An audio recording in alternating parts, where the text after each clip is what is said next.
اللهم أنت ربي لا إله إلا أنت خلقتني وأنا عبدك. عظم القيل والقام وتخالفوا على القتال وقوية العصبية. Atas wa'azum al-kilu wal-qal, terjadi perselisihan, gontok-gontokan, adu bacot, kil wal-qal, yang atu ngomong, yang atu nyaut, lo gua tuaan, bang lu mau udah tuaan, gak bakal kuat, ya? Udah rapuh, goro-goro mau ngangkat hasil aswad, bangun aja udah berdeku. Jangan sembarangan lu, gua tua begini juga gua sakti mandraguna, bang aja lo aswadnya kecil, gunung masih gua angkat. Bertecokan, ribut antara kabilah yang satu dengan kabilah yang lain. Lu mah kabilah belakangan lu mah udah kabilah cucu, lu jangan belagu-lagu lagi lo. Tuh, yang tua mau menang, yang muda nggak mau ngalah. Ya, wa azumal qilu wal qalu wa tafarafu alal qidal. Dan pada akhirnya mereka saling bersumpah untuk berperang. Kalau begitu kita perang aja dah. Kabilah mana, golongan mana, kelompoknya mana yang bakal menang, itu yang akan mengangkat Hajarul Aswad. Waqiyatil asabiyah, dan masing-masing kabilahnya, masing-masing sektenya merasa apa? Qawiyat, merasa kuat, merasa hebat. Tadi saya katakan yang tua merasa lebih kuat, yang muda merasa lebih kuat. Akhirnya mereka sama-sama ingin, ya, tanazahu, mereka bertentang-tentangan, aroda waroja, ingin mengangkatnya, ya berharap supaya dialah yang bisa mengangkat itu semua. Summa tada'u ila al-insaf wa fawadul amra ila jira'in sa'ibin wa ana. Summa, kemudian tada'ahu, ya, mereka menyerahkannya. Summa tada'ahu, kemudian mengajak, menyeru, memanggil oleh mereka semuanya. Kalau begitu kita panggil hakim. Kalau begitu kita panggil orang yang dapat menyelesaikan masalah ini. Ilal insaf, ya, untuk menyadari hal tersebut. Wa fawadul amro, dan menyerahkan oleh mereka semuanya al-amro, urusan ngangkat Hajarul Aswad, ila dzi ra'yin saibin wa ana,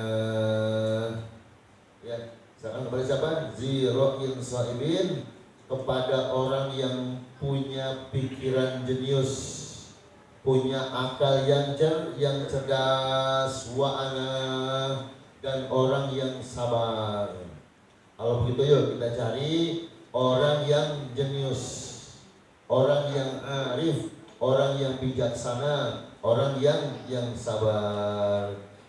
Fahakama bitahkimi awwali dakhilin min babis sadanati syaibiyah.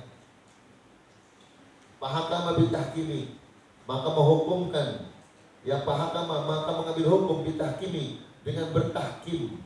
Apa yang dihukumkan sana? Awwali dakhilin, dihukumkan kepada orang yang awwali dakhilin, orang yang pertama kali masuk. Dari mana?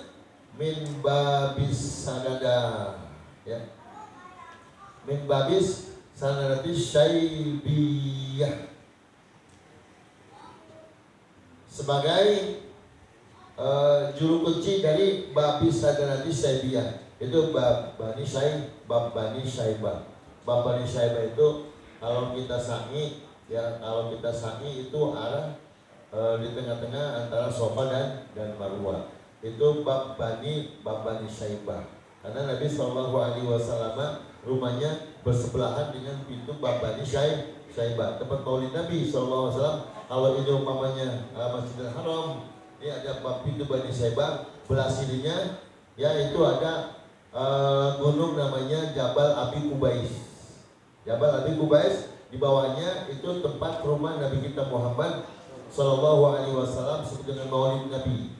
Maulid Nabi tempat dilahirkannya Nabi di situ. Sekarang jadi perpustakaan, ya, tidak diabadikan dalam bentuk rumah, tapi diabadikan dalam bentuk perpustakaan. Di sebelahnya ada sumur Zam-Zam Sabil.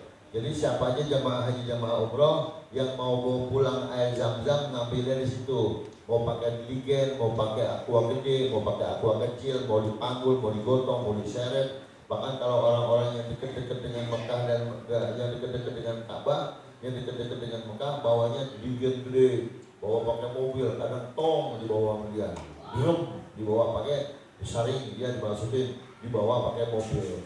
Cuman kadang-kadang itu zam-zam sabil kadang-kadang dibuka, kadang-kadang ditutup. Kemarin terakhir saya berangkat umroh 2 kali itu terakhir nggak ngedapetin, nggak boleh. Kemungkinan itu mau direhab, kemungkinan itu mau diperbaiki, mau difungsikan kembali. Dulu ada bait Nabi, dulu ada rumah Nabi di bawah Jabal Abi Qubais. Ya, mungkin kali karena pemerintah yang sekarang sedang membuka lebar-lebar, ya, membuka lebar-lebar kepada para penziarah dari negeri dan agama apapun untuk masuk ke Arab, untuk masuk ke Makkatul Mukarramah, ya, sebagai aset kekayaan.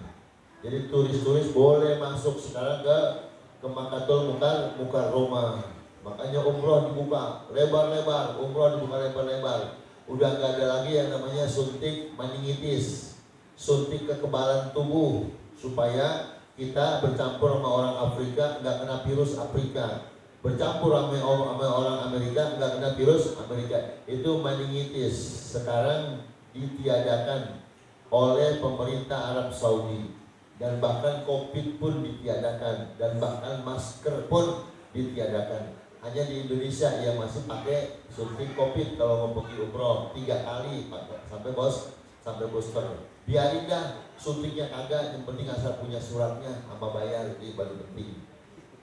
Ya, sekarang begitu. Ya, sekarang seperti itu. Dibuka lebar-lebar sehingga jamaah umroh itu kayak tawon diuprak-uprak sarangnya. Ya, bor, tukang toge pergi umroh, tukang oncom pergi umroh, tukang manisan pergi umroh, tukang apa aja pada pergi umroh, apalagi tukang jual tanah pergi umroh, karena siapa yang penting gue jual aja pergi umroh. Pada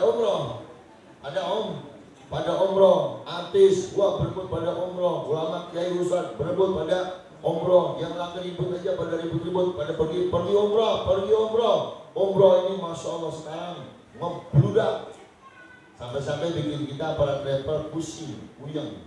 Kenapa pusing puyeng? Karena kalau orang banyak datang ke sono kan butuh rumah, butuh hotelnya kan kagak dibangun buru-buru, terbatas. Akhirnya orang Arab mumpung ini haji mumpung jamaah yang datang banyak, gua mahalin aja hotelnya. Lo mau sewa, syukur gak? Ya udah, kalau kita nyari di mana ke? Ya Afrika ke nyari sono hotelnya, ya. Dibuka lebar-lebar, akhirnya bawa masukan omset pendapatan buat masyarakat Arab, terutama perhotelan, dan akhirnya hotel jadi mahal, dan akhirnya travel juga ngikutin mahal. Sebab yang bayar hotel kan kita semua, travel cuma memfasilitasi, ya, ngajak ngopi doang, kita bawa kopi masing-masing gitu, ya. Sehingga travel mahal. Akhirnya kami juga, saya termasuk, ya, bagian dari travel, ya pusing juga. Tapi nggak perlu pusing lah, emang udah begitu ceritanya udah main. Ya, yang penting satu kita doain, ini jamaah mau mahalnya 1 miliar kayak pergi umroh, mau mahalnya 1 miliar kayak pergi haji, yang penting pada punya duit, udah begitu. Ya, pada punya duit, dan duitnya mau diajak umroh, duitnya mau. Kan ada ibu bapak, orangnya mau pergi umroh, duitnya nggak mau. Duitnya bukan kagak ada duitnya, cuma kagak mau. Begitu megang duit, mikir-mikir, umroh genteng bocor. Umroh genteng bocor. Kalau pergi umroh genteng bocor terus. Ya, kata bininya, udah bang lah, jangan pergi umroh dulu dah, genteng dulu tuh. Ya, yang bocor mah atu, temennya ngikutin. Begitu genteng didandanin, jadian ke bawah, lah ngetes ke bawah, begitu jalan ubinnya jelek. Mumpung ada di bank terlanjuran, dandanin genteng, lantas ganti ubin kan cukup 50 juta. Itu kira-kira duit mau nggak dia pergi umroh? Nggak mau. Duitnya ada buat pergi umroh, udah setor, sakit 2-3 hari mati. Ya, mau nggak tuh pergi umroh? Kagak jadi. Jarang yang akur, yang pada berangkat besoknya alhamdulillah duitnya mau, orangnya mau. Tuh, kata orangnya pengen pergi umroh, kata dia, ya bang, saya juga pengen banget ke sono bang. Saya biar duit juga kan makhluk Allah. Saya biar duit ini saya punya harga begini karena Nabi Muhammad. Kalau nggak ada Nabi Muhammad saya nggak jadi duit, saya nggak berharga ini. Kenapa? Karena Allah ciptakan alam jagat raya, lantaran Allah ciptakan Nabi Muhammad. Duit dibikin nama Allah karena Allah bikin Nabi Muhammad. Kalau nggak ada Nabi Muhammad, kagak dibikin ini alam oleh Allah Subhanahu Wa Taala. Laula lama khalaqul aflaq. Kalau bukan karena kau ya Muhammad, aku nggak bikin duit, aku nggak bikin alam, aku nggak bikin planet, aku nggak bikin. Makanya dulu juga pengen banget ziarah kepada Nabi Muhammad. Maka lantas kitanya mau, duitnya mau, akur nggak kira-kira? Akur. Ada yang datang konsultasi, Bang Haji, saya mau datang konsultasi dulu nih ya boleh. Mau nanya-nanya dulu, boleh. Sama saya mah ngomong boleh, diem boleh, bawa makanan boleh, nggak bawa juga, mau duduk aja boleh, minta kopi boleh, ngomong aja boleh, ya boleh. Nanya, udah. Habis begitu nanya, seminggu kagak ada berita, sebulan kagak ada cerita. Tahu-tahu daldur, pergi umroh, pergi haji, pergi umroh. Di mana? Di tempat lain. Alhamdulillah kita dapat pahala ngasih keterangan, dapat pahala ngasih penjelasan. Yang penting berangkatnya ke Mekah bang. Yang penting berangkatnya ke Mekah, tawafnya di Ka'bah, nggak masalah. Tuh, itu namanya duitnya sama orangnya mau ibadah, mau diajak umroh, akur namanya. Kita minta begitu tuh. Ya Allah, ya Tuhan kami, ini jamaah kami ya Allah, yang agak pada punya duit, kasih duit yang banyak ya Allah. Yang rezekinya ceritaan ya, kayak selang pakai sedotan, kasih ya Allah, ya kayak gelonggongan, rezekinya bahu, dan jadikan rezekinya itu ya Allah, rezeki yang mau diajak ibadah kepadamu ya Allah. Amin. Ya Allah ya Rabbal alamin. Akhirnya siapa? Maka Nabi sallallahu alaihi wasallam awal dakhilin faqalu hadzal amin wa kulluna naqbaluhu wa narda. Maka Nabi sallallahu alaihi wasallam, maka adalah Nabi sallallahu alaihi wasallam awal dakhilin, adalah orang yang pertama kali masuk. Faqalu, maka mereka yang petinggi-petinggi orang-orang Quraisy berkata, hadzal amin, dia Muhammad, orang yang Al-Amin, orang yang dipercaya. Kenapa Nabi Muhammad punya gelar Al-Amin? Karena Nabi Muhammad SAW adalah manusia pilihan Allah yang hidupnya dari kecil sampai besar dewasa dijaga oleh Allah Subhanahu wa Ta'ala min zawahiril ma'asi wal bawatin. Ya, Nabi Muhammad adalah orang yang hifzul zawahiri wal bawatin minal ma'asi, hifzul ma'asi minal zawahiri wal bawatin. Itulah mereka para nabi, itulah mereka para rasul yang punya sifat amanah. Apa artinya amanah? Amanah artinya hifzul ma'asi minal zawahiri wal bawatin, atau hifzul zawahiri minal ma'asi wa hifzul bawatin minal ma'asi. Orang yang mampu menjaga diri dari maksiat-maksiat zahir dan maksiat-maksiat batin, itu mereka para nabi, para rasul. Satu contoh, Nabi Musa alaihissalam merantau pergi, ya, merantau pergi mencari pengalaman, menjalani tugas Allah. Begitu dalam perjalanan Nabi Musa alaihissalam ketemu ada gerombolan orang lagi pada antri ngisi air di Pam Jaya. Kalau Indonesia di Pam, ya, ngisi air. Lantas dia lihat ada dua anak perempuan cantik-cantik, manis-manis. Yang lain laki-laki, dia perempuan. Lantas muncul rasa ingin membantu. Dibantulah dua orang perempuan itu untuk ngisi air. Ditanya, kalian berdua anak siapa? Anak Nabi Shu'aib. Anak Nabi Shu'aib. Jauh nggak? Jauh. Kalian cuma berdua? Iya. Saudara laki-laki kalian nggak ada. Kami dua bersaudara, perempuan dua-duanya. Oke, kalau begitu saya antar. Gak usah Tuhan, saya antar. Saya khawatir nanti kalian berdua diculik orang. Ya, baik kalau begitu. Akhirnya ini dua orang perempuan anak Nabi Shu'aib jalan. Begitu dia jalan, angin kenceng. Begitu angin kenceng, pakaiannya terkibar-kibar. Halo, pakaian terkibar-kibar. Ya, kalau keber yang ngelihat, terusin. Itu nggak keber. Terusin, orang cakep, cantik, denok, deplon, bahinol, aluhai. Jalan di depan kita.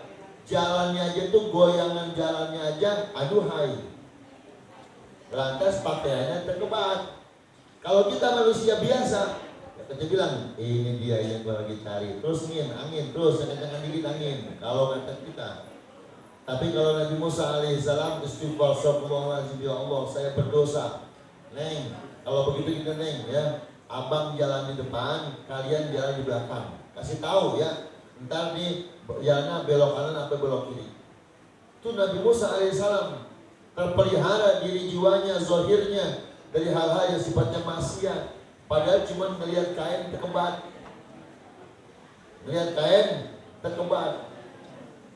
Masya Allah. Maka Nabi kita Muhammad Sallallahu Alaihi Wasallam adalah orang yang hifzul zawahiri minal ma'asi wa hifzul bawatin minal ma'asi. Maka beliau diberi gelar Al-Amin dan beliau wajib bersifat amanah. Itu Rasulullah Sallallahu Alaihi Wasallam. Maka atas wa kulluna naqbaluhu anallah, dan kita semua sepakat naqbaluhu, kita terima ini orang yang menghakimi kita. Kita ridho ini orang yang menghakimi kita. Dia Muhammad ibn Abdullah, pemuda yang amanah, pemuda yang al-amin. Kita jadikan hakim, ya. Kita jadikan hakim. Naqbaluhu anallah. Kita terima ini anak muda. Kita ridho ini anak muda jadi tahkim kita, orang yang memutuskan perkara. Baik, bagaimana? Setuju? Setuju. Itu orang Quraisy, walaupun suka ribut, suka berantem, tapi kalau sudah musyawarah dia mufakat. Dia jaga nilai-nilai musyawarahnya. Dijaga, nggak kayak kita kadang-kadang musyawarah di depan dia oke, di belakang aja. Monggo demen, monggo setuju. Itu ujiannya pada setuju. Bodo amat. Mau bikin. Kalau kita begitu ya, watak kita. Makanya sering terjadi pemberontakan atau segala macam di negeri kita. Akibat apa? Akibat tidak pandai bermusyawarah dan tidak menerima nilai-nilai musyawarah. Akhirnya apa? Fakbaruhu bi'annahum raduhu ayyakuna sahibal hukmi fi hazil mulimmi wa waliyah. Fakbaruhu, maka mereka pemuka-pemuka kafir Quraisy memberikan informasi kepada Nabi Muhammad SAW. Begini Muhammad, ini kita ini mau ngerehab Ka'bah, ya, tapi kami semuanya masing-masing pada pengen jadi ketuanya yang ngangkat Hajarul Aswad. Ini saya cerita kayak begini ceritanya Muhammad, bi annahum raduhu, dengan bahwasanya mereka, ya pemuka-pemuka kafir Quraisy, raduhu, ridho kepada Nabi Muhammad SAW, ayyakuna, oleh bahwa adalah Nabi Muhammad itu sahibal hukmi, orang yang menghukumi, orang yang menjadi hakim, yang memutus perkara dalam hal ini, bihazil mulimmi wa waliyah, pada persengketaan ini, dan nabilah wa waliyahu, yang memimpin, ya, yang memimpin peletakan Hajarul Aswad. Maka dengan dasar ini di setiap ada bangunan masjid, ada bangunan musola, ada bangunan majelis taklim yang mulai meletakkan batu pertamanya biasanya ulama-ulama, kiai itu yang meletakkan batu pertama. Ya panitianya enggak, panitianya kedua belakangan saja itu dimulai oleh tahkimnya. Maka dari kita Muhammad SAW ya diizinkan untuk memberikan putusan terhadap persengketaan yang terjadi di tengah-tengah kafir Quraisy. Maka kita juga begitu. Kalau kita panggil hakim, panggil orang yang ngurusin kita, ya terima putusan mereka. Udah manggil, udah nyuruh, udah nyerahin, diputusin namanya menghukumkan kita nggak terima. Maunya yang ada di otak kita, maunya yang ada di hawa nafsu kita. Ya tadi jangan panggil orang aja, udah makan sendiri, ya urusin sendiri, putusin sendiri, begitu. Ya, ini pelajaran buat kita. Maka lantas bahwa doa hajar fi saubin ثم أمر أن ترفعه القبائل جميعا إلى مرتقى فوضع الحجر. Maka meletakkan oleh baginda Nabi Sallallahu Alaihi Wasallam al-hajar al-aswad di saubin, di sebuah kain, ya ditaruh di saubin, di baju atau di sorban Nabi. Lantas summa amara an tarfa'ahu al-qabail jami'an ila murtaqa. Kemudian memerintahkan oleh Nabi Sallallahu Alaihi Wasallam antar pa'ahu, akan bawa mengangkat akan batu hajar aswad al-qabailu oleh kabilah-kabilah, oleh golongan-golongan jami'an, semuanya barang-barang ila murtaqa, ke tempat ditempatkannya hajar al-aswad. Nabi ambil hajar aswad, Nabi taruh di atas sorban, di atas kain. Lantas 4 kabilah yang pada rebutan suruh pegang. Nih, kabilah, 4 orang pimpinan. Nih angkat, pegang satu. Cukup 4 orang. Cukup 4 orang diangkat sampai ke tempat diletakkannya hajarul aswad. Begitu udah nyampe di situ, baru dipindahin nama Nabi ke tempatnya. Akhirnya semuanya ngerasain ngangkat hajarul aswad. Disinilah Rasulullah SAW mulai menjadi ketertarikan bagi semua bangsa-bangsa karena bijaknya Rasulullah SAW. Ya, para pauhu ila makarihi, maka mereka kabilah-kabilah kafir Quraisy mengangkat hajarul aswad ila makarihi, ke tempatnya, ditaruh di tempatnya. Mengrukni hati kalbaninya, daripada rukunnya hari ini jelas. Disitulah ditaruh di mana? Di sudut Ka'bah Baitillahil Haram yang sekarang ada tuh, ya, rukun Yamani, terus baru rukun hajarul aswad. Itu tuh dulu, ya, hajarul aswad itu ditempatkan oleh baginda Rasulullah Sallallahu Alaihi Wasallam di tempat itu, ya. Sehingga besok kita kalau pada pergi umrah, pada pergi haji, begitu tawaf mulainya dari hajarul aswad, saya niat tawaf 7 kali putaran, tawafnya tawaf umrah karena Allah Subhanahu wa ta'ala. Atas Allahumma rimanan bika wa tasyiban bika wa wafa'an bi'ahdika wa tiba'an li sunnati nabiyika Muhammadin sallallahu alaihi wasallam. Di situ kita mulai itu, ya, untuk melakukan putaran tawaf dalam umroh atau tawaf dalam haji nantinya. Mudah-mudahan ya ibu bapak yang lagi bayang-bayangin hajarul aswad, bukan cuma bayangin doang, bukan cuma hari ini kita bayangin, besok Allah kasih langsung datang kalau bisa cium hajarul aswad. Amin ya rabbal alamin. Walaupun ya sulit, walaupun susah, berebut, berdesak-desakan, tapi kalau kita punya keyakinan yang mantap, insya Allah kita bisa untuk mencium hajarul Aswad. Sampai ada kemarin jamaah yang mau setor umroh nanya begini, itu kalau di travel ini emang sampai dituntun di Hajarul Aswad gitu? Ya enggak Cang, kalau di Hajarul Aswad mah nggak bisa dituntun, masing-masing keyakinannya, sono jalan, nggak bisa direndengin begitu, nggak bisa Cang itu mah, ya nggak bisa. Kalau mau ya nanti ada waktu-waktu yang agak senggang dianterin doang, dilihatin kan lo, dilihatin. Kalau udah berhasil, udah keluar kan dijemput. Ya, kalau dituntun mah nggak bisa, kecuali ada jokinya, kecuali ada orang yang tugasnya ya dia emang ngeterin tuh. Yang lain disiak-siakin sama dia, disiak-siakin. Kita maju, masuk, maju. Cuman begitu rapi selesai nyium Hajarul Aswad, diajak ke pinggir.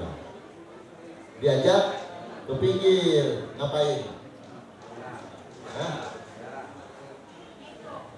Khamsin real, 50 real, miliar, 100 real. Udah nyium Hajarul Aswad dimintain 100 real, ngenes. Mahal amat dong, 400.000 segitu doang. Ya, makanya tanya dulu, atau jangan pakai tanya, ikutin aja, bawa duit yang banyak, paling nggak 100 real. Begitu kita nyium, itu duit 100 real, nggak ada apa-apanya sebetulnya mah. Jangan ngenes, namanya nyium Hajarul Aswadnya nggak ikhlas. Udah, saya selalu sarankan kepada teman-teman begitu, tapi kami tidak bertanggung jawab. Kalau ibu bapak umpamanya keseleo apa segala macam, karena yang kita lawan itu lawan bertarungnya, ya lawan berdesak-desakannya bukan lawan kecil. Orang segede alaihim gambring. Saya alhamdulillah sampai saat ini saya belum nyium Hajarul Aswad. Orang itu gede banget, ya. Karena saya masih cinta, masih pengen ngeliat, masih pengen ngelirik-lirik Hajarul Aswad, masih pengen senyum disiram sama Hajarul Aswad. Kalau orang pacaran, kalau udah dicium, udah hilang puasnya, udah nggak pengen lagi, ya. Tuh, oleh karenanya, maka ya buat ibu bapak nanti saksikan sendiri, ya saksikan sendiri. Boleh ibu bapak ajak saya, boleh ya. Ji Muhsin, aneh ajak yuk, mana ke Mekah, aneh pengen umroh nih, aneh pengen ajak ente. Siap nggak? Siap. Tuh tanya jasa tuh, apa juga dia? Iya siap, jasa saya apa aja diajak. Siap. Biar lagi tidur dibangunin, siap. Biar nggak punya duit, siap. Tuh, biar bini mau ngikut, siap. Siap aja. Kalau diajak ke Mekah, kalau diajak ke Madinah. Mudah-mudahan ibu-ibu bapak-bapak besok semuanya pada ngajak saya. Amin. Ya Rabbal Alamin. Wa wadu'ahu sallallahu alaihi wasallam biyadi syarifah. Wa wadu'ahu, dan meletakkan akan Hajarul Aswad sallallahu oleh Nabi sallallahu alaihi wasallam biyadi syarifah, dengan menggunakan tangannya yang begitu amat lembut, begitu amat sangat mulia, sangat bangga dari Nabi kita Muhammad sallallahu alaihi wasallam fi maudihi al-ana wa bana, pada tempatnya Hajarul Aswad sampai sekarang wabana, dan Nabi membinanya, ditaruh diposisikan sebaik-baiknya itu Hajarul Aswad. Sampai sekarang itu Hajarul Aswad ada di tempat itu, ya, ada di tempat itu. Sebetulnya banyak yang pengen mencuri, banyak yang pengen ngambil, cuma dijaga oleh Allah. Berapa kali orang Yahudi berusaha untuk mengambil Hajarul Aswad, tidak bisa-bisa. Sampai sekarang kagak bisa-bisa, karena mulianya batu itu, dan dia adalah inna awwala baiti wudi'a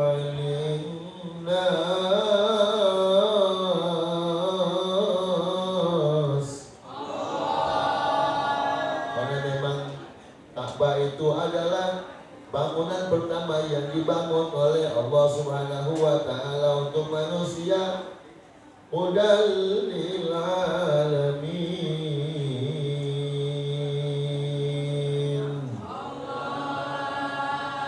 sebagai petunjuk buat manusia, buat semua alam.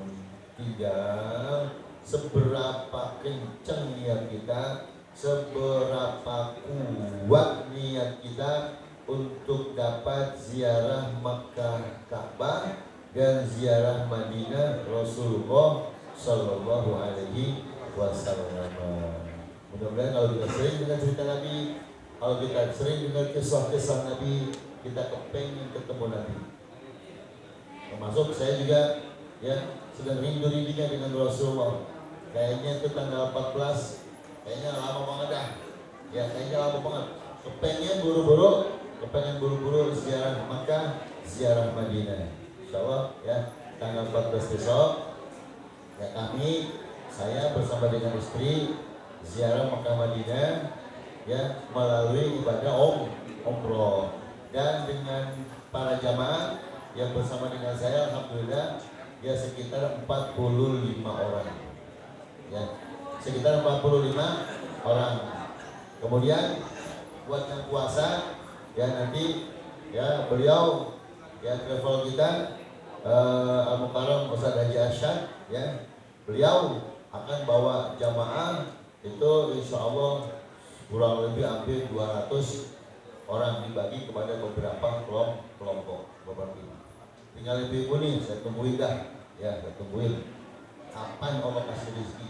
Pokoknya saya mah kalau buat ibu saya doain terus buat bapak-bapak, buat jamaah di mana saja, saya doain terus supaya Allah berikan keberkahan dalam hidup, keberkahan dalam rezeki, keberkahan dalam ibadah kepada Allah Subhanahu wa Ta'ala. Saya mohon maaf ya ibu bapak, ya saya mohon maaf atas segala kesalahan, kekurangan, kekhilafan yang saya lakukan selama ini ya, dan doakan kami agar dapat menjalani tugas mulia dari Allah dan Rasulnya dengan melaksanakan ibadah umroh. Mudah-mudahan ibadah ini ibadah yang makbulah.